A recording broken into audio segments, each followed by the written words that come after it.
Hi everybody, I'm Jack and this is Raw Tropical Living. Thanks for joining me today.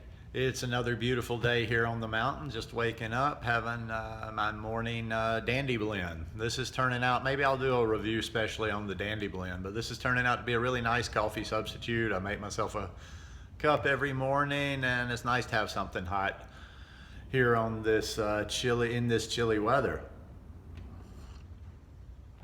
I was thinking about this video a bit the last couple of days in relation kind of to my situation since I've been here, but right about a week now. Actually, I got here a week ago tonight. And I stocked up big time on food. And I have not left this property since noon last Thursday. And like I say, it's, did I say Tuesday morning? But it's Wednesday morning here. I haven't been off this property since last Thursday. Now my buddy's coming up today and I'm supposed to go out and get provisions again. Now a couple of people have asked me, I'm not that remote. I'm just enjoying the solitude and being a little bit lazy. I stocked up well enough to where I had food all the way through. Now, if he for some reason hadn't showed up today, I could easily get through another day. I've got plenty. I've still got good fruit left. I don't have the greens I need left, but I could just do fruit all day.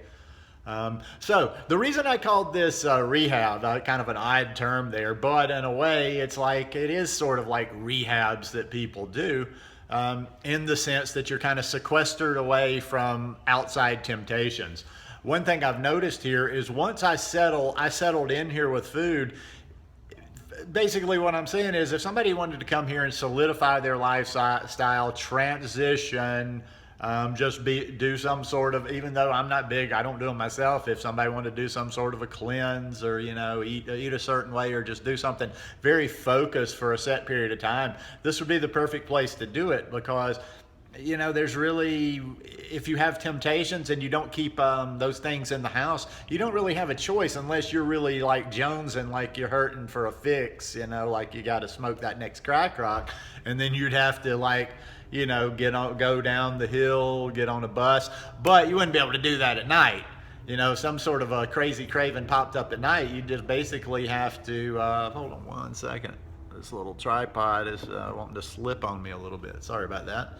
But yeah, what I'm saying is once you're settled in here, you've got to make a real effort to go out and get food. So it's a good place. You could come here, you could stock up on enough food for 3 or 4 or 5 days. I'm not saying you have to stay here like I'm doing and not leave the property. I doubt too many people want to come all the way to Costa Rica and just, even as beautiful as it is, sit on one property.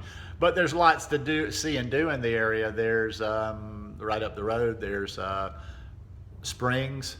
I forget what they were telling me. There's not hot springs at this volcano, but there's something. But it's really cool. There's a lot to see and do in this area. So we can get out and we could do things, but you'd basically still be pretty much self-contained.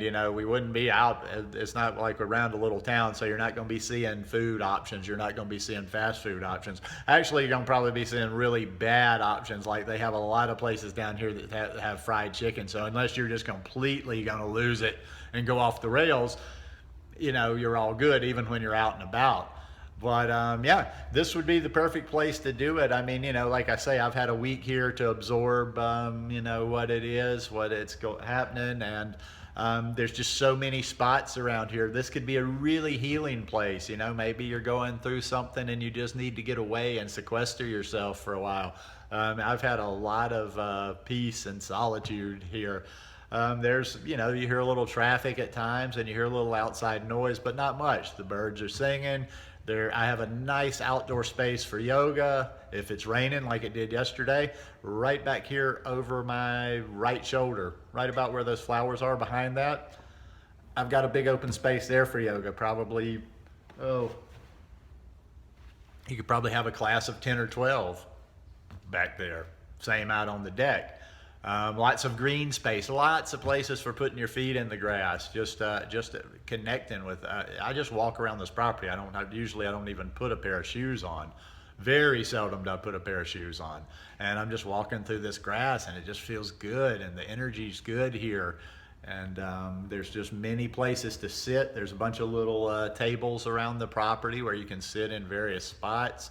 It'd be a phenomenal place. Anybody that's an artist out there, very inspiring, great place to write a book. But yeah, just think about it. I think it'd be a perfect place for people in certain situations. And don't assume. I think people assume that this is like the people that lived in this house originally. I'm kind of coming to understand how they thought or whatever. Now you see the salon, the big area behind me, and you might think this is like a fancy, a rich person's house, but the bedrooms are very modest. And when you get closer, you see that it's not like a lot of rich. Like, it's a modest TV in there. There's not a lot of anything but what the owners love themselves. So it's not like a super fancy place. So don't assume that just because I'm staying in nicer digs that this is super, super expensive. Let's put it like this.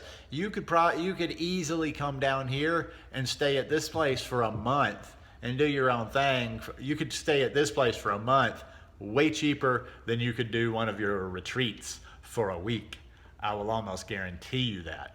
Well, you're going to have your food. Food is food. You're going to eat whether you're here, whether you're in the States, whether you're in China, whether you're whatever. But as far as like how much it costs to stay here on a nightly, on a weekly, on a monthly basis is probably a lot less than you would think. Anyhow, I'll put the link to the place down below. But man, some of you guys come down here and play with me. I need somebody to play with that's raw vegan or high carb vegan or just interested in this lifestyle.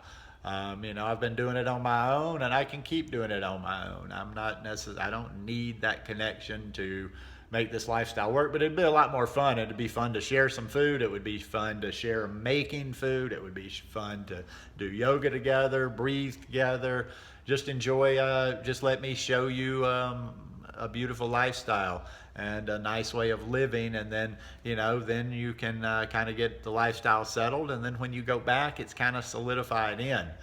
And then you can figure out how to make it work where you are. But anyhow, just more and more sharing of the house and just an idea for you. If anybody is interested, send me message me below, and I'll try to start putting my email in there. My email is real easy. It's just rawtropicalliving@gmail.com. But if you got any interest, shoot me a message and ask me. You might be shocked at what I can deal with you on.